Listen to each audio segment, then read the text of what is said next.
Of course not. You're the biggest disgrace this family has ever had. That was what my sister Grace said to me. It all began with a single phone call. The caller was my college friend, Olivia. Avery, did you see Grace's post? For a moment, I had no idea what she was talking about. When was the last time I'd actually seen Grace face to face? It was probably 6 months ago, at my parents' wedding anniversary dinner. Even then, she treated me like some defective piece of furniture, and when the topic of my work came up, she sighed loudly enough for everyone to hear. Since that day, we hadn't spoken once. I'm sorry, Olivia. What are you talking about? I heard Olivia inhale sharply on the other end of the line. An awkward silence followed. That silence turned the uneasy feeling in my chest into certainty. Instagram? Check it out. My feed is full of her right now. I did as she said and picked up my phone. I searched Olivia's name, went through her list of liked posts, and there it was. A breathtaking photo. The location was a luxury winery in Napa Valley. In the picture, Grace was smiling radiantly, leaning close to the man beside her. Her fiancé, Ethan. He was a young investment banker who had become a vice president at an unusually early age. And my parents' favorite. The photo had over 500 likes and countless congratulatory comments. And in the caption it said, 2 weeks until the best day of my life, a $750,000 dream wedding with the love of my life, Ethan, and 152 amazing guests. 152. My finger froze over that number. As I scrolled, a list of tagged guests appeared. My parents, uncles, aunts, cousins I hadn't seen in years. Grace's friends, Ethan's colleagues. My name was the only one missing. I could feel the blood drain from my face. In the back of my mind, I began calculating calmly. $750,000. I thanked Olivia and ended the call, then tapped Grace's number with trembling fingers. After 3 rings, I heard her bright but faintly condescending voice. Avery, long time no talk. What do you want? Grace, you're getting married. Congratulations. I tried my best to sound calm. To keep my voice from shaking, I bit down hard on my back teeth. Yes, that's right. Isn't it amazing? It's going to be the biggest wedding in San Francisco this year. It's even going to be featured in a magazine. Her tone was full of pride. I could tell she didn't care about how I might feel at all. Why didn't you tell me? You invited 152 people? At last, I got to the point. On the other end of the line, I heard Grace giggle softly. That laugh was cruel enough to tear my heart to pieces. Then she said it, as if stating an obvious fact. Of course not. You're the biggest disgrace this family has ever had. Disgrace? Me? I fought to steady my trembling voice and spoke back. How dare you say that, Grace? Who do you think made it possible for you to keep living in the Pacific Heights house? Who paid for your expensive college tuition? Grace chuckled again, as if she found my words utterly ridiculous. That laugh carried the same cruel indifference as before. Oh, that's a bit tacky to bring up, Avery.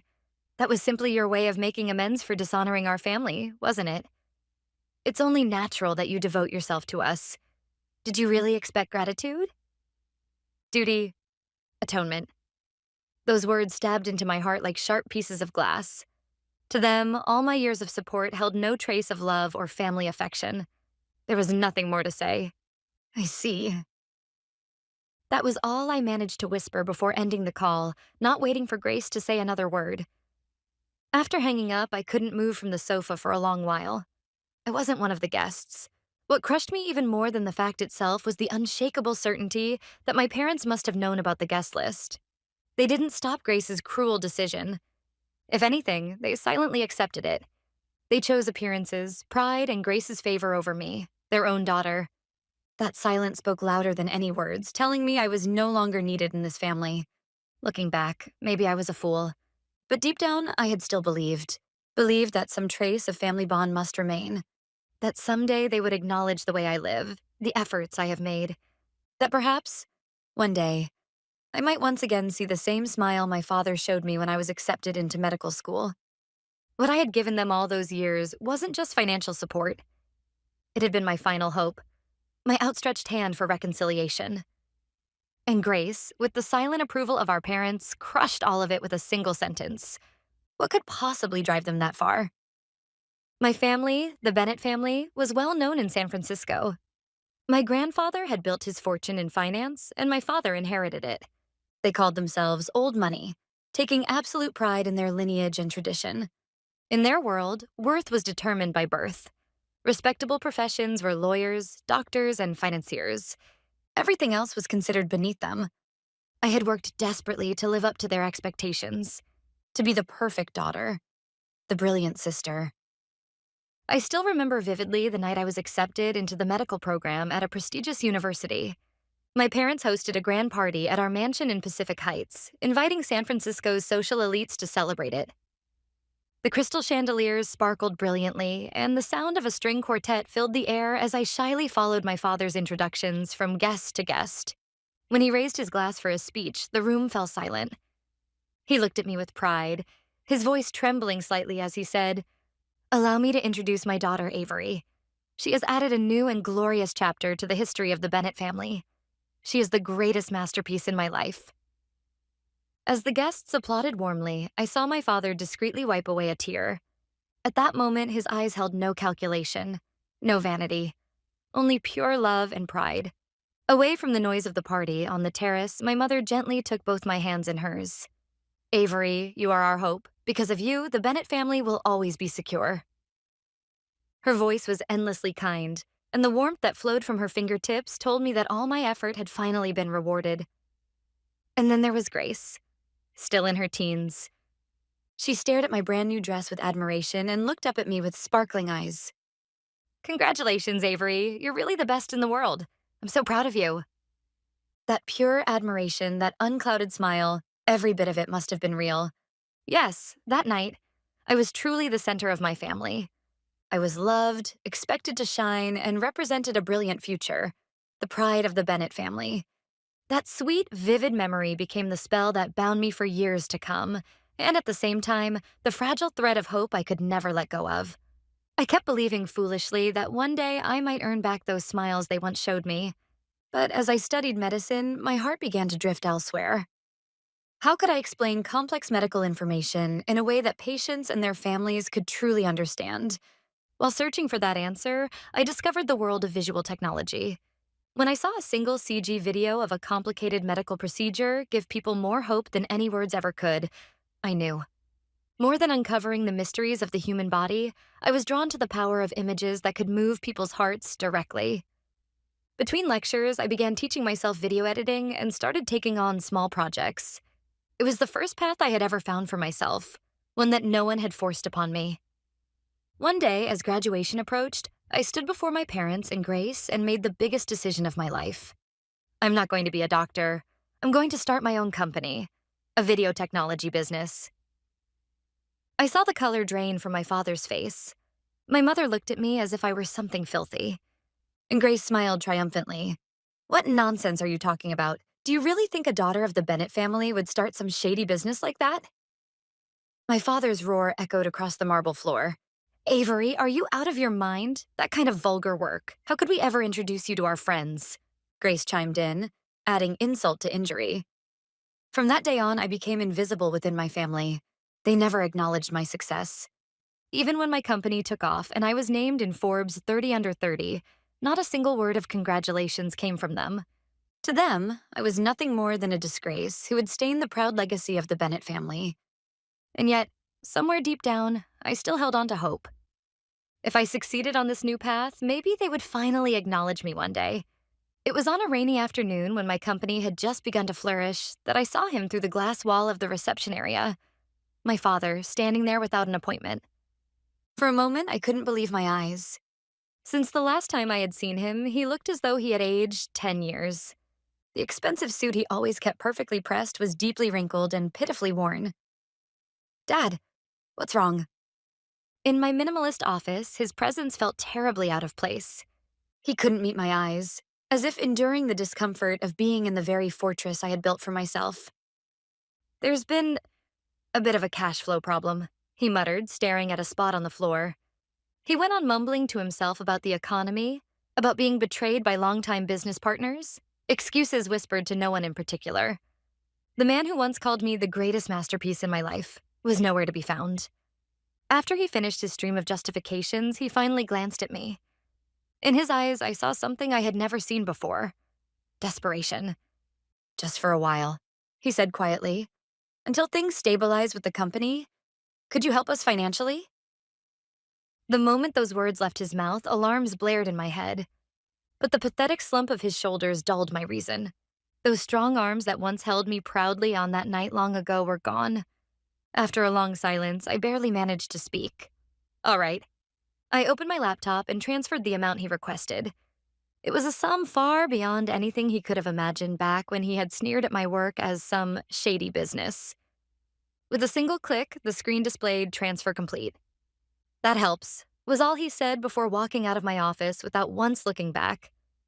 No words of thanks, no acknowledgement of his daughter's success. Of course not.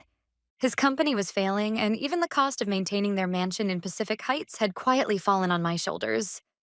I was also the one who had paid Grace's university tuition, hundreds of thousands of dollars.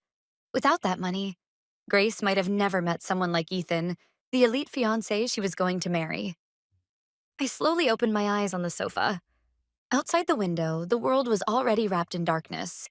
Ethan was a young and promising man, but no matter how much he earned, could he really afford to pay for a ceremony of this scale, one extravagant enough to satisfy the Bennetts' vanity, entirely on his own? The answer was obvious. My father had planned to finance the massive wedding with the very money I had been sending to support the family.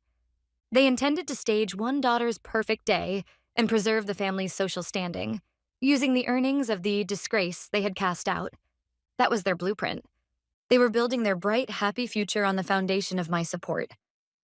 Of course, that foundation held no place for me. I existed only to be drained, used and discarded. The last trace of warmth in my heart flickered out, replaced by something cold and silent, like ice forming deep within me. It wasn't anger. It was something harder, sharper, far more precise. I didn't know how long I sat there in the darkened living room. Disgrace. I repeated that word in my mind again and again. Grace's cruel laughter echoed in my memory. My parents' silence, which had allowed it. All the love and support I had given them for years had meant nothing. It was merely their assumed right. The hand of reconciliation I had offered them had been trampled. Enough. I stood up quietly and walked toward my study. I couldn't afford to be emotional. This was business. Nothing more than reclaiming funds from a failed investment. I repeated that to myself. When I opened my laptop, the first thing that appeared was the dashboard of my company. Dozens of projects were running in real time. The world they had once sneered at. The empire I had built from nothing. Those lines of numbers on the screen felt like my strongest allies. Retribution would come. Quietly and swiftly. The first call was to my private banker. Hello, this is Avery Bennett. I need you to confirm something. There's an account held jointly under my name and my father's, Benjamin Bennett. Please remove my name immediately and suspend all automatic transfers. Yes, all of them. The reason? Let's just say, portfolio restructuring. Next, I called the credit card company Grace used. May I speak with the account manager, please? Hello, this is Avery. I'd like to terminate the card ending in 7758, effective today. Yes, immediately. The reason? No, the card isn't lost. It's at the request of the account holder. My fingers on the keyboard were steady. Surprisingly steady. Next came the main event, the $750,000 dream wedding. I called a friend of mine, a seasoned event planner who knew both the glittering and shadowed sides of San Francisco's high society. Lily, sorry for the late call. I need you to look into something urgently. The Vineyard Estate in Napa Valley. Can you check its reservation status for 2 weeks from now? Lily immediately understood the weight in my voice. Of course, Avery. Yes, that date is fully booked under the Bennett family's name. The deposit's been paid, but the balance hasn't. Why do you ask? That reservation, I'm the one who arranged it. That was a lie. But I was certain my father had planned to pay for it using the very money I had been sending them for years. Yes, cancel it. I'll cover the penalty myself. Avery, did something happen? Yes, but don't worry. Think of it as a necessary cost reduction. The venue wasn't the only thing. The catering was from the most prestigious French restaurant in the city. The floral arrangements were by the most sought after artist in San Francisco, someone brides waited months to book. Every element of that opulent wedding had been secured through two currencies: my father's flaunted Bennett family name and the unspoken assurance of my wealth behind it. They called me a disgrace, yet never hesitated to depend on my money. This ugly arrangement, this hypocrisy, was the true face of their $750,000 dream wedding. I instructed Lily to proceed calmly with all cancellations. "I'll pay any penalties, of course," I added. It was the cost of destruction, and the most valuable investment I could make to reclaim my freedom. And then the final strike, the coldest move I would ever make to restore my dignity. I remembered something from a dinner a few weeks earlier with Olivia and her brother Noah. That night, over glasses of wine, Noah had lamented about a heartbroken friend. "Avery, you won't believe it. My buddy Lucas got completely scammed by this awful woman. Her name's Grace Bennett." I could still remember how the air at the table froze the moment he said that name. Olivia shot me a panicked look, but I kept my composure and let Noah continue. "She was seeing him while hiding the fact that she has a fiancé. It's pathetic." According to Noah, the heartbroken Lucas had shown him every sweet message Grace had sent, and all the photos of them being intimate in a flurry of anger and sorrow. At that time, I felt only a quiet fury at my sister's bottomless narcissism and dishonesty. I never imagined it would become the trump card for my revenge. I called Olivia. "Olivia, sorry to call so late." When she answered, I began calmly. "Do you remember the thing your brother mentioned about his friend Lucas? The evidence he has is exactly what I need now." Olivia inhaled sharply for a moment, but she must have sensed the unshakable resolve in my voice. Without hesitation, she replied, "All right, Avery, I'll contact Noah right away. Lucas will want the truth to come out for his own honor." A few minutes later, the evidence started arriving on my phone from Olivia. It portrayed the betrayal far more vividly than I had imagined. Photos of Grace smiling with what should have been Ethan's Cartier bracelet looped around the wrist of a young man named Lucas, and screenshots of messages that read, "My future with Ethan is secure but boring. The thrilling time with you is everything to me." I immediately created a fake social account and uploaded all of that data at once. Then, with cold fingertips, I tagged Ethan himself, his parents and sisters, and each of the wedding's primary guests, one by one, with perfect accuracy. When I was done, I simply lifted my fingers from the keyboard. By then, the sky outside had begun to pale slightly. I had not ignited a blaze of vengeance. I had merely, quietly lit the fuse on the ugly truths they'd been hiding. I drank a glass of cold water in one go. Strangely, my heart was calm. This wasn't revenge. It was a settlement. I was reclaiming everything I had ever given my family: love, respect, money, for myself. The bomb of truth I had dropped from that anonymous account spread through San Francisco's tight social circles faster than I ever imagined. All I had done was quietly light the fuse. After that, the powder keg of vanity they had spent years constructing exploded on its own. The next afternoon, my phone rang. The caller ID showed my father. I pressed the answer button quietly. On the other end, chaos reigned. "Avery?" My father's voice, twisted with anger and confusion, hit my ears like a blow. "What the hell is going on? I just got a call from the venue. The reservation's been canceled. The catering, the flowers, everything. The entire $750,000 wedding is gone. Did you do this?" Accusations fired in rapid succession. In the background, I could faintly hear Grace's shrill crying and my mother's voice shouting something unintelligible. I took a deep, steady breath, letting their panic wash over me like background noise. Then, in a flat, emotionless voice, I replied, "I didn't cancel anything." Silence. I could tell he was at a loss for words. I continued, slowly and deliberately. "I simply ended all financial support to the Bennett family as of yesterday. Naturally, when payments stop, all contracts become void. That's all there is to it." It was the cruel truth. I hadn't destroyed anything directly. I had only cut off the flow of money. And the fragile palace they had built upon that foundation collapsed entirely on its own. "Wha—" My father's voice trailed off, stunned. Behind him, Grace's crying grew louder. "My life is ruined," she screamed, sobbing like a child. Then the voice on the line shifted. It was my mother. The anger that had filled my mother's voice moments ago was gone. In its place came a pitiful, pleading tone, almost groveling. "Avery, Please forgive us. You were the one person we should have invited first. We were so foolish. Please, I'm begging you. Can't you undo the cancellations? Forgiveness. How hollow that word sounded. The same people who had despised me and treated me as if I didn't exist were bowing before me. I burned their wretched image into my memory and spoke clearly, calmly, delivering my final words. I'm afraid there's nothing I can do. Then, slowly, I dealt the final blow. You know, don't you? I'm the family's greatest disgrace.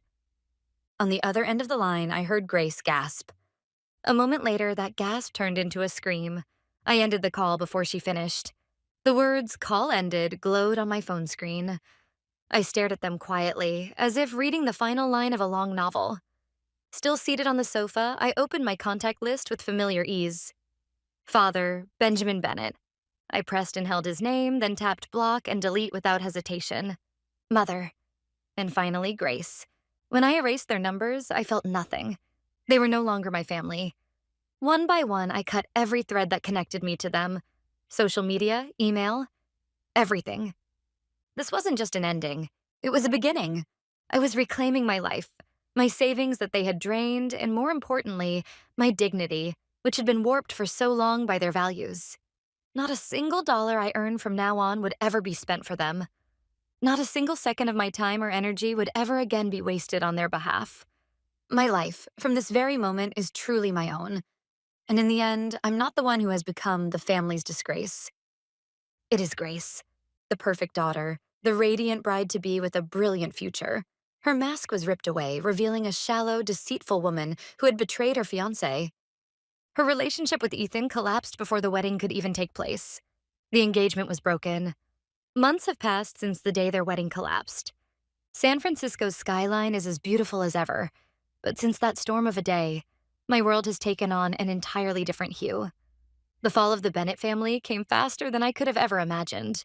Grace's broken engagement destroyed my father's reputation, and with my financial support gone, his company teetered on the edge of bankruptcy. Eventually, my parents sold the grand Pacific Heights mansion that had once been their symbol of pride and prestige. I heard they moved somewhere else, but I don't know where to, and I don't care. As for Grace, who had lost everything, she was forced for the first time in her life to survive on her own. Once, I happened to see her working at a supermarket. She was on her knees, desperately wiping up spilled juice from the floor. There was no trace of her former radiance. When our eyes met, hers were filled with shock and then with deep humiliation. But my heart didn't waver. There was no triumph, no pity, only a quiet emptiness. Without a word, I turned away and disappeared from her world for good. Did I take everything from them? No. I had only taken back what was mine, what I had given them for so long. Now, beside me stands a partner who truly understands and supports the life I've chosen. My company is filled with people who trust and respect me. They are my new family, the family's disgrace. That phrase, which once bound me, no longer holds any power. Today, I live my life for no one but myself, and my story has only just begun.